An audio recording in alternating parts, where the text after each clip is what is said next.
Karibuni katika utulivu wa moyo tunapotafakari neno la Mungu leo kuhusu toba ya kweli na imani katikati ya dhoruba. Kupitia nabii Nathani, Mungu alimkabili Mfalme Daudi. Daudi alitambua kosa lake na kusema, nimemtenda Bwana dhambi.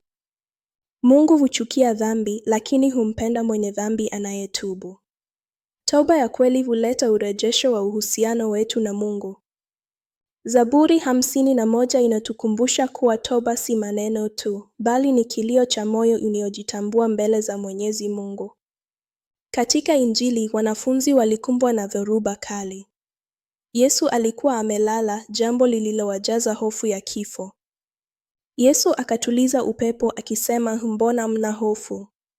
Tatizo si dhoruba nje, bali upungufu wa imani ndani ya mioyo yetu.